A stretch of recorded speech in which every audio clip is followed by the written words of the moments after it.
Hey everyone, welcome back to my channel. My name is Britt, and on the day you're seeing this, it is my 27th birthday. So I thought for this video I would talk about 27 books for 27 years. Basically 27 books that mean a lot to me and that I've loved over the years, that I've read countless of times, and just books that, you know, have a very special place in my heart. So I'm quickly going to go through all of these books, otherwise it's going to take a very long time. But without further ado, let's take a look at 27 of my most favorite books ever. Okay, I'm going to start out with a couple of books that I read a lot when I was younger and that really got me into reading and, you know, mean a lot to me. The first one is a Dutch book. It's the entire Hoe Overleef Ik series, written by Francine Omen. If you're Dutch, you will definitely know these books. They're basically like the How Do I Survive? And then you have your first kiss, your first boyfriend, high school, your holiday with your parents, all of these type of, you know, survival guides following this girl named Rosa. And honestly, these books were amazing. I used to have the entire series. They also made a film about the first book. Classic, one of my favorite ones ever. Then we have The Hopelose Hex. I think in English it is called The Wicked Witch. I have 3 of them here, and the coolest thing is these are velvet covers. Like, excuse me, why don't they make velvet covers anymore? This is amazing. Oh, look at how big the font is.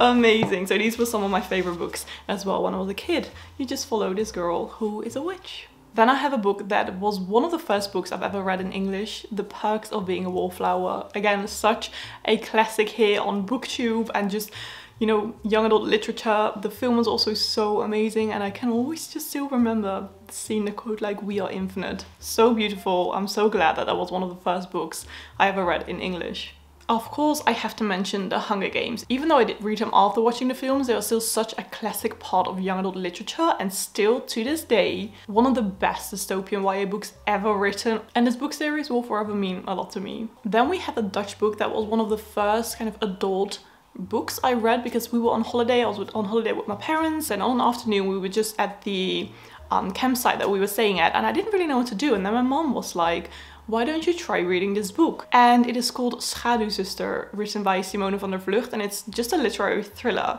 And I loved it. I was like, oh my god, this is so cool. And I was so sucked into this book. And that was the moment when I was like, I can read these books as well. And if I want to read older books, I can. And I can just still vividly remember reading that book and sitting in my little bedroom in the kind of like mobile home that we were staying at and just reading it.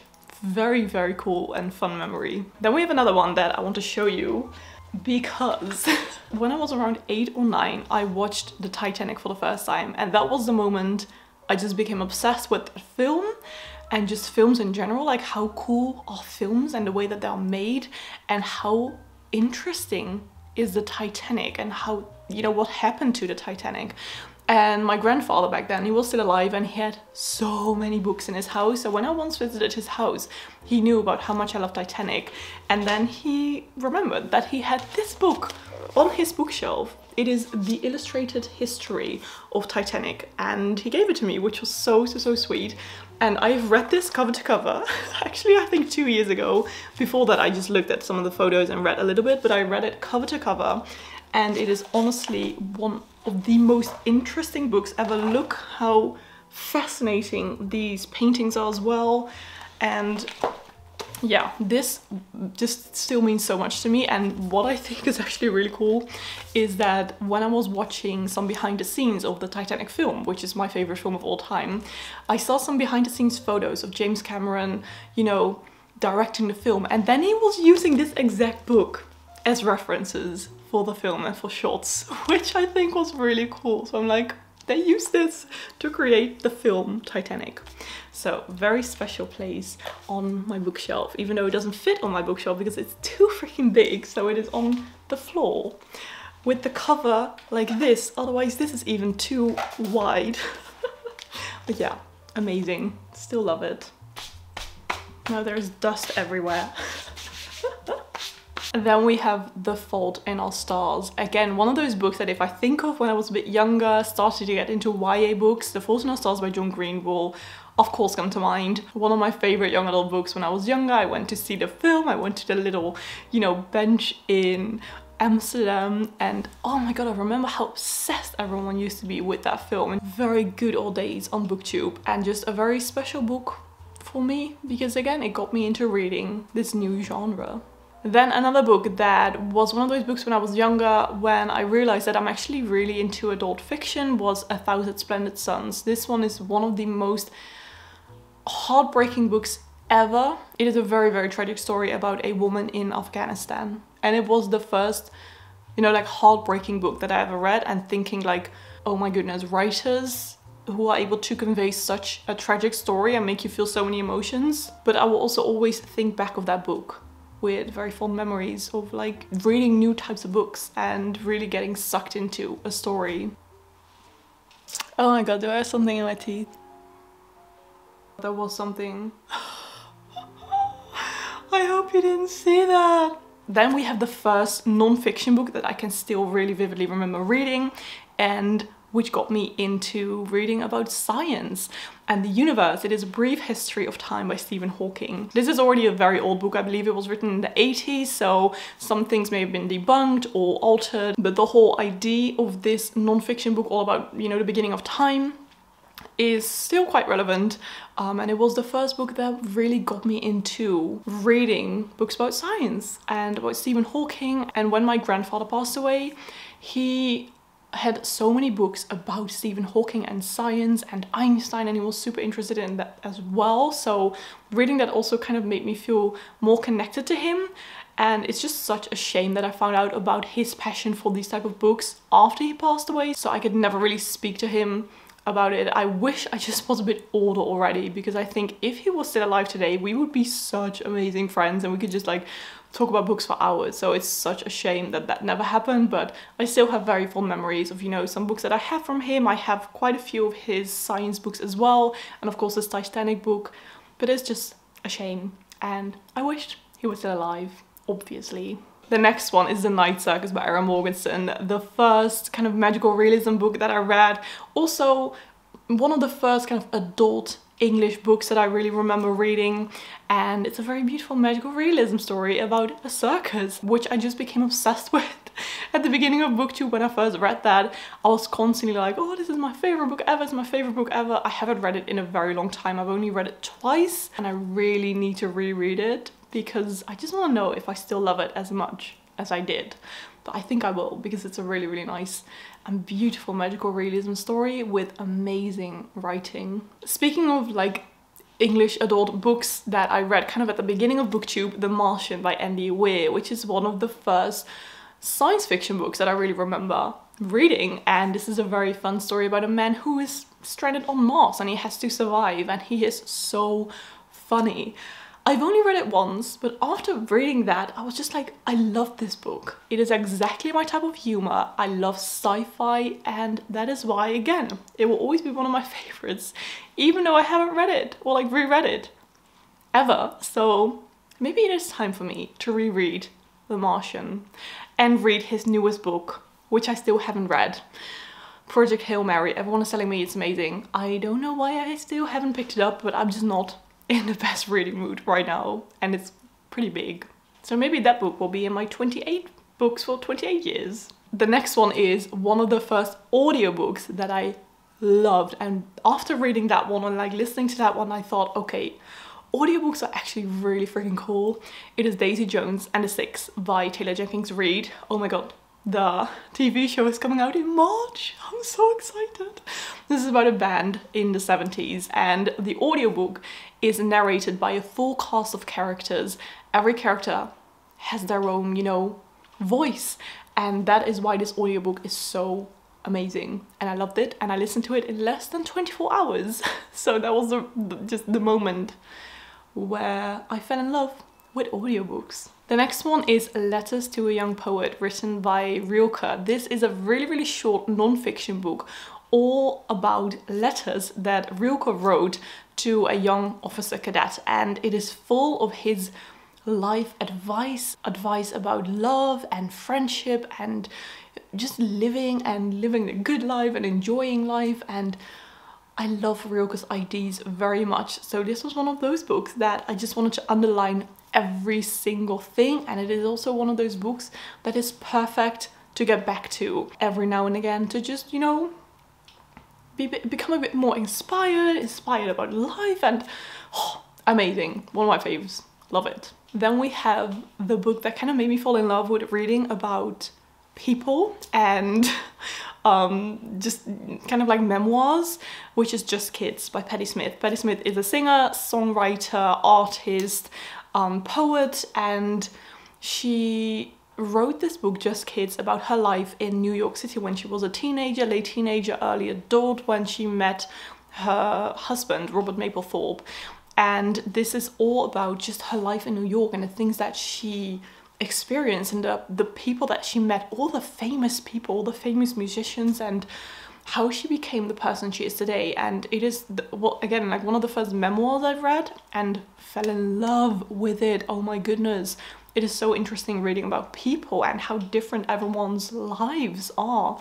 And that was really the book that started my love for Patti Smith. I've now read quite a few of her books. I also have this really beautiful edition of Just Kids, a really big illustrated one, and love it. I want to reread it very much, even though it was also incredibly sad.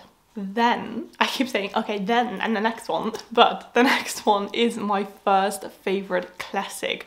I was never really a big classics reader. It just wasn't really my cup of tea, because I always thought they're just too difficult. The language is way too like old English, and English isn't my native language. But then I found out about The Picture of Dorian Gray by Oscar Wilde and fell in love with it. Oscar Wilde has quickly become one of my favorite writers. And, you know, The Picture of Dorian Gray was really like, okay, but you also have these type of classics that are easy to read and that aren't 600 pages long, where hardly anything is happening. So I'm very, very glad I picked up that book. I can't really remember why I picked it up or how I found out about The Picture of Dorian Gray, but it's years ago and I still love it so much. So I'm glad that there are all of these type of books that, you know, make me fall in love with a new book genre and that opened my eyes, like, oh, you can also read these type of books. So that's definitely The Picture of Dorian Gray for classics. Then we have two books that are very important to me when it comes to traveling. The first one is The Lord of the Rings, the first one, The Fellowship of the Ring, because I bought that book, or like the book series, so many years ago, and I started reading it and I was just like, oh my goodness, this book is so slow. When is something going to happen with The Fellowship of the Ring? Like after 100 pages, he still hadn't left the Shire. So I kind of gave up on that one and I thought, okay, well, The Lord of the Rings isn't really for me. But then I traveled to New Zealand with a friend of mine, and of course New Zealand is the Lord of the Rings land where they filmed everything. And we were in this hostel, and then I saw The Fellowship of the Ring on their bookshelf where you can just grab a book and take it with you, and you know, like a little library. So I thought, okay, no, this is the moment. This is meant to be. The Lord of the Rings is here. I need to read it now. And then I read The Fellowship of the Ring on holiday whilst we were still doing many things in 3 days. I couldn't stop reading. And I think the whole New Zealand vibes just helped me read that book, and I loved it. So that is when I actually finally read the entire Lord of the Rings series, and just perfect. Oh my goodness. I'm very glad that New Zealand helped me with that. And the next one is also traveling. I went to Australia and New Zealand, and then in Australia it was it was during October, November, December, so very much in the Christmas spirit. And then we were just in this cute bookstore, and I was like, I need to read a Christmassy book, because it was incredibly hot back there, because, you know, different switched around seasons. So Christmas time meant walking around in your shorts, which didn't feel good to me. So I was like, I need a Christmassy book to help me get into the Christmas spirit. So I went in this bookshop and I saw this book called The Girl Who Saved Christmas, written by Matt Haig. And I didn't know that it was the second book in a series, which was fine. You could still read it just on its own, but I wanted to read a Christmassy book and I just fell in love with it. And I thought, oh my goodness, Matt Haig is such a brilliant writer, and that's when I read so many more of his books. So every time I look at The Girl Who Saved Christmas, which I reread almost every year, it just means a lot to me, because I think back of my travels and also finding a new favorite writer, Matt Haig. Very cute Christmas series, perfect for right now. So if you still want to read a quick Christmassy book, it's middle grade, by the way, highly recommend that series. The next one is one of my new favorite non-fiction books. It's called Saivions by Yuval Noah Harari, the very popular one that you see everywhere, but it is completely worth the hype. It is a small history of humankind, and it is one of the most interesting books I've ever read. If you're interested in history, in just people in the world, read that book. It really was just mind-blowing, and humans are so interesting to read about. So one of my favorite non-fiction books that I will always recommend to everyone. The next one is A Little Life by Hanya Yanagihara. Again, one of those very special books that I will never forget reading, because honestly, it was the book that made me cry the most I've ever cried about a book in my life. Do not watch my vlog. I know you all know, but it was hysterical, and honestly, don't even understand how someone would want to write something like that, but the fact that someone can write something that makes the reader feel so much is incredibly, like, so talented if you can do that as a writer. So that is why it has such a special place in my heart, because it was an experience, it was a ride reading that book. This book was a cover buy because I love the cover and I thought I want to pick it up. It is Sleeping Giants. Looked like a sci-fi, was a sci-fi, ended up being one of my favorite sci-fi books ever. It is a really amazing sci-fi story about where you follow a scientist, a woman who is trying to figure out what is happening with these kind of robotic parts that she's finding all around the world. And it is so freaking good. I love that our main character is a woman, a very successful female scientist, and amazing book. I need to reread it. It is so good. And what I love most about this is that it was a cover buy. I'd never heard of it before, and it turned out to be one of my favorite books. The next one is one of my new favorite non-fiction books. Again, a memoir. It is called Everything I Know About Love by Dolly Alderton. It is all about love, friendship, family, sex, work, life, living on your own, traveling, all things about her life where, you know, she's just talking about that. And the thing is, it is so incredibly relatable, which is why I love that book so much. So if you are in your 20s, highly recommend you read this book. It was so good, and I now love Dolly Alderton very much. Then we have another non-fiction book, which is one of the most famous non-fiction books of the past couple of years here in the Netherlands. It's called De meeste mensen deugen, and it has also been translated into English called Humankind. And it is essentially a book where the writer Rutger Bregman, who is a historian, is talking about how humans are essentially good and are not as selfish as people think they are.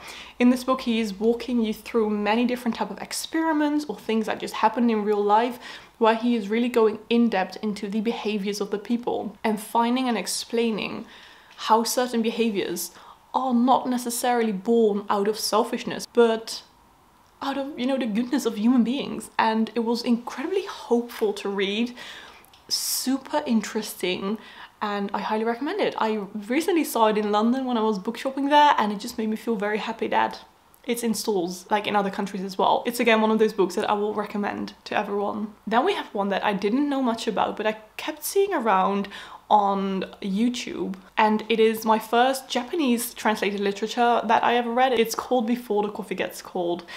It's a really beautiful series actually about a little cafe in Japan where you can go back in time. And what I loved about this is that it just takes place in this cafe, and it feels like the cafe is kind of a character in itself. And when I read that, I thought at first, is this going to be a little bit boring because it just takes place in this cafe? But eventually I loved it so much. This entire book series is amazing, and it just, you know, quickly become one of my favorite book series. Again, one of those books that I always recommend to people or gift to people for their birthdays or for Christmas. And incredibly beautiful how a writer can create such a nice and calming atmosphere and put these really amazing characters in there with such great and distinctive personalities, which I think is so beautiful about books and, you know, creating stories. So Before the Coffee Gets Cold and the sequel and the third book, definitely very important for myself and for on my bookshelf. I do want to mention Harry Potter as well. It has been a very important part of my life. It's just such a shame how the writer J.K. Rowling has turned out to be. We have 3 more books to talk about. The next one is The Secret History by Donna Tartt. Yes, it's incredibly hyped right now. It is incredibly popular, but I do definitely get the hype. It had been on my shelf for quite some time already before I finally read it, I believe like in 2021.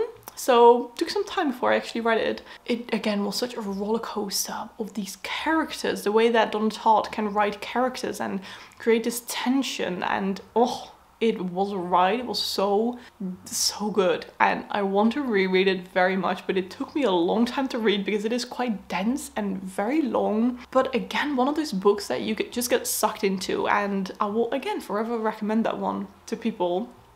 And it's just the perfect dark academia book. And yes, very hyped, I know, but I just love it very much. I totally get the hype. And I also like that it has not been made into a film. I kind of hope they don't, because they will butcher it. Two more. The next one is called The Extinction Trials. I again bought this one based on the cover. It looked really cool, like a dystopian story about dinosaurs. And it's YA. I bought it, I think, maybe in 2016, something like that, maybe a little bit later. I wanted something quick and something fun, and I enjoyed it so very much. It's just one of those really enjoyable YA dystopian books that have dinosaurs in it. So cool. And what I loved a lot about me reading this book and reading the entire series is that I continuously just shared my love for it online, and then I tagged the author, and SM Wilson, the author, she was also so grateful. And then in the third book, she put me in the acknowledgements.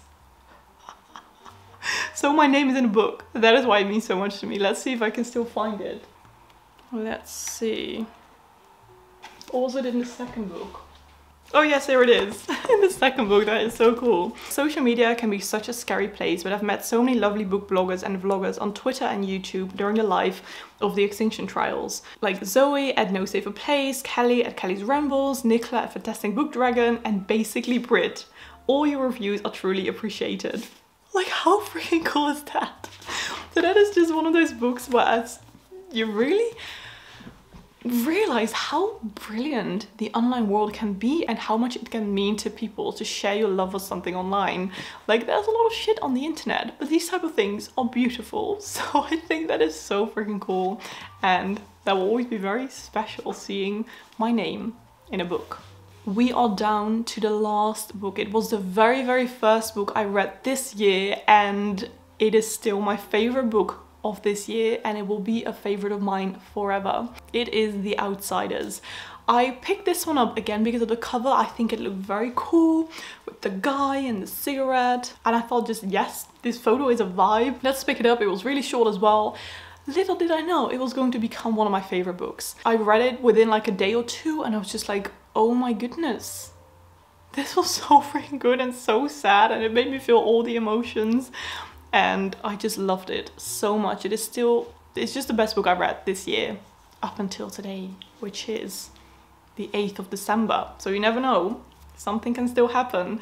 But I just know that this will forever be a favorite of mine, and it will forever be just a very special book in my life. Oh my goodness. I just talked about 27 books very quickly. If you want to know anything more about a book I mentioned, don't hesitate to just leave a question in the comments. I can always answer your question there. And if you have read any of these books, also let me know in the comments, because it just means a lot to me to see if some people also read my favorite books, and it's just very fun to see as well, you know, if people share your love for the same books. If you've reached the end of this video, congratulations, you just sat through 27 books. And if you want to comment something but you don't know what to comment, comment a little balloon emoji, because it's my birthday today, or by the time you're seeing this. So I want to say just such a big thank you for all of your support again this year and the years before on my YouTube channel and my online shop, and just what I'm doing here online in this wonderful bookish corner of the internet. It honestly really means the world to me, because it's because of you that I get to do this full time as my job, which is the best job in the world. So thank you so much. You made my year of being 26 very special, and I'm excited to be 27 and see what being 27 will bring. Again, thank you so much for watching. I hope you're having a beautiful day, and I will see you in my next video.